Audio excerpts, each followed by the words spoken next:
All right, glad to know you're still there. If you have just joined us, you're watching Safiya Breakfast Show. Let me remind you that you can follow this conversation on the show by logging onto our Facebook page, www.facebook.com/Safiya on TV Gotel. Now, the event in shaping on promoting peace and conflict in Adamawa State to come to an absolute resolute, is indeed taking the center stage. And of course, the AHMED GALADIMA Foundation is educating the general public, which is a critical tool in the process, by ensuring access to quality education and, of course, breaking the cycle of poverty and violence. Indeed, Nigeria is abundantly blessed with resources, but lack of proper management and extreme disparity in wealth distribution have led to violent extremism. Governance must therefore respond to peace through education and advocacy in conflict resolution, and of course, which is a necessary tool for lasting peace.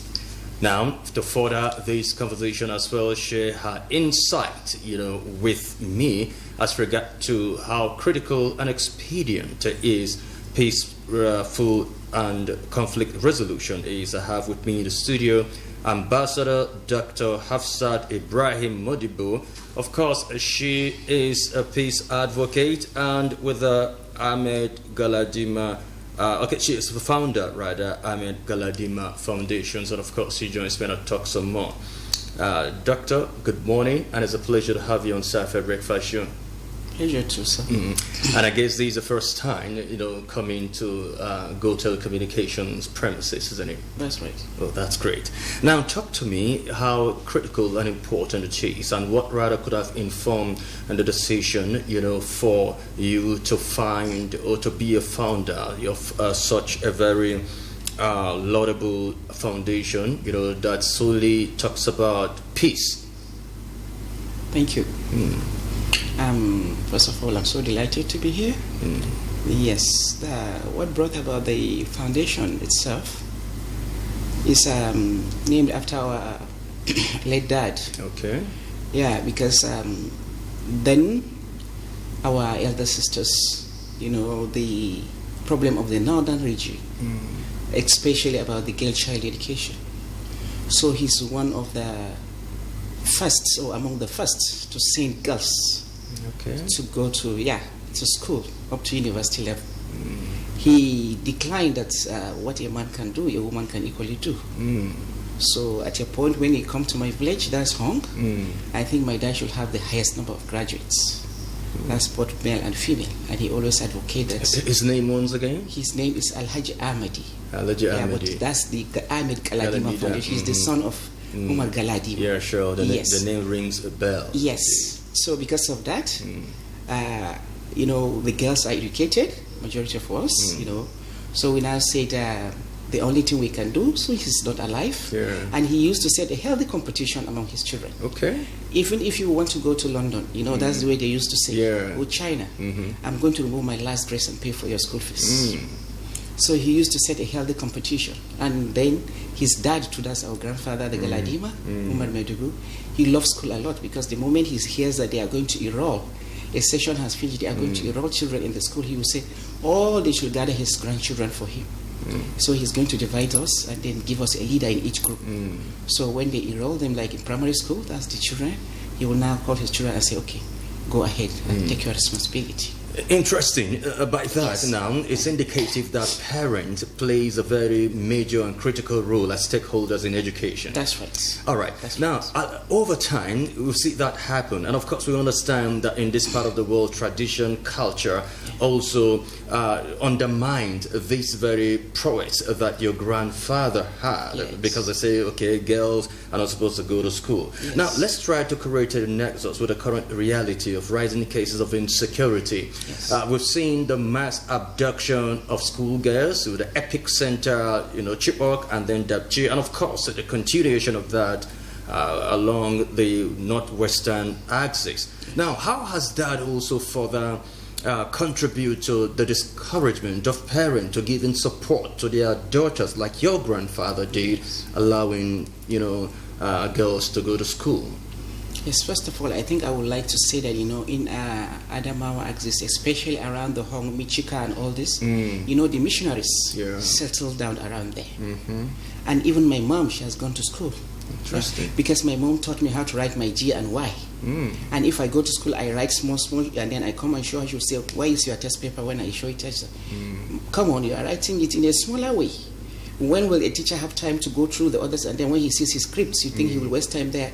Increase the size of your writing. So she will now teach me. Then that is part of the advantage in our area. Okay. You understand? Yes, the background they got. Yes, and the settlement of the missionaries. You understand? Little wonder you have, a greater majority of the Kilba, the Huba nation, educated. Educated, yes, right from inception. And then coupled with, like, our grandfather was an industrious person. He was an entrepreneur, and he was a business person. And, they traveled, like, across. So they've gone to the south, they have gone to the west, they've gone, Then by seeing people there, especially the women, the way they are performing, they now say they must do it to their kids. You understand? And then what's the Kilba people, majority, you see that both the girls and the boys, they go to school. Do you understand? Even the ones that came like from that Borno axis or from Madagali axis, you see because of what the culture they met or like the environment they met, they see that everybody is struggling to go to school. They now join it. You understand? But around that area, some people still have that notion that it's only if you're a Muslim, for example, Quranic studies is the only one that they agree with it, because that's thinking of, like, say, traditional thinking. You understand? When they were growing, it's just a hearsay, because they feel that once the girl is being exposed, she's going to be exposed to the whole world, and they cannot be able to control the girl. And the husband, when she marries, he's going to be more than the husband's, So that notion is still there with the other people that are around that Borno axis, and that your own is just to go know how to cook food and take care of the children. So it's still existing, but in the far villages, like in the Borno side and all this. Then at the same time, when they now see like there's a little competition, because the girls are now doing wonderfully in positions, politically, socially, and economic otherwise, they try to copy, but that poverty is there, because for you to send girl child, because majority the love is on the boy, no child. Yes, he is the one that is going to be the head of the family. The woman is going to be under. So they now see that since they are sending girls to school now and they are performing well, do you understand? Okay, let's start sending our kids. So eventually, this issue of like insurgency now set in. And the target became like the women. Because so then I give them discouragement at the same time. Could that be propagated by the fear of uncertainty, just like your formation earlier, that okay, if a girl child is enrolled in school, she may eventually become so famous to the extent that the husband couldn't even tame her as a wife. Yes. All right. Now, you had a program a couple of days ago in Adamawa State, promoting peace, and why? Okay, you hail from Adamawa State, and you can say charity begins at home. But what are the critical, take-home points, that you have seen, in Adamawa State during this, interface that you had with the people here? Well, the take-home I want to say is that first of all, the government of the day is trying its best. You understand, because actually, when you look at it in Africa, the Syria, the Iraq, the Pakistan have the highest number of hits in insurgency. You understand, and then when you come to Africa, it's Nigeria, and Nigeria is the northeast that has been hit. Do you understand? When I was growing, I saw that when a stranger comes to like my village now home, they will now take the stranger or a visitor to the chief of the palace. Yes. And they announce that we have a guest or a visitor, and he call his village words. The words heads, and eventually where the visitor is going to sleep.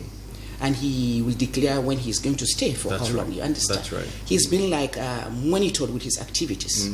Even the villagers themselves, or the people, the indigenous of the Hong, when they travel out and they come back and you see them, they are playing like in a sort of flamboyant way. They are there's going to be caution or something like this. But you see, it has eroded. It has eroded. The values in our eroded, society. yes. Our parents used to play a very significant role, and then all the stakeholders, the chiefs, including the government, because the authority descends from top. You understand. So everybody was like on alert because of the security itself. You understand? But at a point, the intermarriage, people will just cross, and our border is porous, And then now scouting for, like how to survive. People, it has become that the mindset is no longer there. The security has started declining before even the coming of the insurgency. Yeah. So things, our younger ones, and the girls now, the people generally, when this Boko Haram issue hit, because there are a lot of people, all things were destabilized. People were being moved away from their comfort zone, running helter-skelter, you see. Things have completely the other side. It's now upside down. The peace is no longer there because things became hard to them. It's hardly some people could eat, you understand. And we used to be right from inception, the former Gongola state. Yeah. I remember when I was growing, they always say Adamawa or Gongola is very peaceful. Adamawa is peaceful. Sure. In fact, where I school in Borno State, you see that the children of the elite, the generals, the sultans and all them go. Maiduguri University used to be very peaceful. Indeed. That's where you have the concentration of the wealthy children schooling. So lively. You could go at even 1 a.m. at night and you can go around. Back then. Yes. Yeah. But when this thing happened, do you understand? You could hardly see a woman no longer go to farm because dominant of the people that are farming is women. Yeah, you understand? So when the woman is not at peace with her kids, you understand? And then the husband or the woman, as we now say, quote and unquote, she's the one that is holding the house. The husband is the head of the family. Yeah, sure. But by proxy, she should be the head of the family. Yes. Because she's the one always at home. Because she's the one that is the mother to the husband, the mother to the children, and the mother to the brother, the mother to the sister, then to the nation. So if her mind is not at rest, all these things are going to be affected, the whole shape. Yeah. You understand? It seems to affect the society. So a good family is a nucleus for breeding a good society. Good society, because when they are out there, definitely you are going to have good society. Now, I look at your submissions and your written. You say education. Education is actually the key, to solving conflict. Yes. So how do you go about that? Using education as a tool. Instrument to fostering, first of all, or creating a peaceful atmosphere, eventually, creating a very strong and formidable prowess in terms of peaceful coexistence of the people. Yes, majority of these guys that are joining the opposite side of peace is conflict. Majority of the youths that are agile, some of them are acting out of ignorance. The moment they just hear like the present time of this social media, something has happened that side. This Malam is doing this. This Reverend is doing this. This community is doing this. You just see they will not investigate. They will not do research. They will just jump into it, and they become victim of circumstance. But once somebody is educated, you read in between the lines. Is it true? Why do you predicate, these journey, this position, this tool usage on the social media? Rather than the conventional media platforms of sort? Is it because the social media travels far and cut across our social strata of life? The social media has a wider coverage, and you see the phones. Even if it is a very small phone now, you will see some messages. People are just blessed. There are some unsolicited messages that as soon as you open your phone or you scroll, you just wipe, you just see it just appear. So they can reach the target of the people fast. As soon as once there's a news, you understand. So and then once there's that, somebody is being educated, because I want us to go back to our former grassroots, to our former line. That yes, please, because parents have a great role to play. The government has a great role to play. All the stakeholders, the pastors, the imams, some of them now, if they are not being checkmated because of the way they preach, you understand. Yes, because I know. In Adamawa State, thank God, because I came to meet you here and you said you are half this, half this. Do you understand? Good. So, but in my family, we have a lot of Christians. Oh, sure. In each family that you meet in Adamawa, with due respect, it's hardly you will meet, there's no Muslim, there's no Christians. When we visit our uncles, they say, Hajia, we are just, Hajia, it's time for prayer, go and pray, then we come and continue. We also have the same in my family. We used to tolerate each other. Do you understand? There's nothing like tribalism. There's nothing like religious conflict. There's nothing like that. You know, even the elites then, because some of them that are rich, they used to assist the ones that are relatively rich. Yeah. Do you understand? We used to stay together. So the non-regulation and checkmate of Yes. the excesses of preachers is also a cause or factor to yes. this very issue. Because then my mother brought up a pastor with my cousin. She she went to South Africa and studied theology. She became a pastor, theology. Yeah. She became a pastor. We are first cousins, you understand. Then those ones that you have, like I have Pastor Musa then, who was my uncle, and my mother, being from the background, so if she hears that the bell is ringing, what do you call in the church? First, the next thing she would say is that my name Hajia Isha, she said, who did we lose today? Who has left the world? Yeah, because normally, and they will carry their veil and start moving towards this church, you know, because the big church in Hong is LCCN church. Yeah. So there was that unity. You understand? Salah we celebrate together. Oh, sure. We don't know, that's how we were brought yes, up, all of them. Our aunties, the Christians, you know, you know that this is a Muslim way. But where did we start experiencing this disconnect, you know? And mostly some say that it is a kind of an infusion from aliens. What I mean aliens, those who originally are not indigenously brought up in Nadama here. Yes, I so agree with you, but at the same time I will still add, because you know they said in Hausa, can I say it please? That, go ahead. Mutum ba wanda zai cuci wani ko kuma sai na kusa da kai ya san abin da yake kai.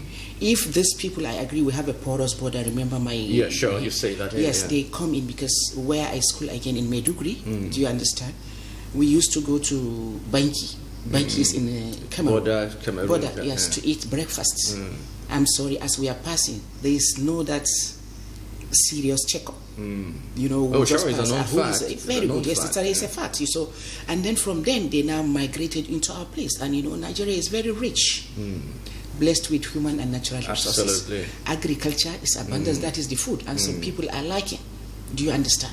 They settle down here in a quiet way, but they have something that they are nurturing, and then they now try to get our people because of that poverty, and they bought them inside.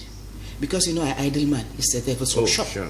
So talk close to somebody that you know we are using naira, then you now come and see hard currency, because our currency is being a bit devalued. So when I give you, because I used to trade, safer then was like 90 when the Cameroon people are coming, or the way they will change their currency to pay school fees, they bring the money in the leather bag full, while our currency is small. Do you understand? Our own is equivalent to the huge amount they are bringing. But at a point it's the other way around.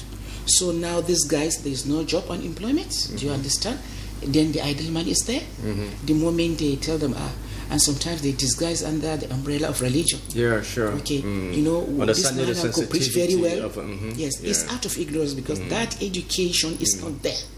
And you know, education is being taught now like in tertiary institution. Because I studied peace, conflict, and resolution, so I have postgraduate diploma. Yes. So I just feel that, you know, because by having this people and they are not exposed, quote or non-quote, and nobody, like among the family, like our family now, or some of the families that are educated, when they want to do something, like the parents can caution, kul kada kai, in kai ba kai ba dana bane, ba jini na bane. And even before now, you know, a child could be everybody's child. Everybody's child, yes. You can scold any child even though it's not your biological. Very well, because you know, I remember when I was coming from primary school, I saw a child hawking, and the child, it was during school, and I just closed. I say, kai yaro nan ina ne zaka je? Ce zan je talla, anti nace ka je makaranta? I never knew that my dad was hearing me. And I said, good.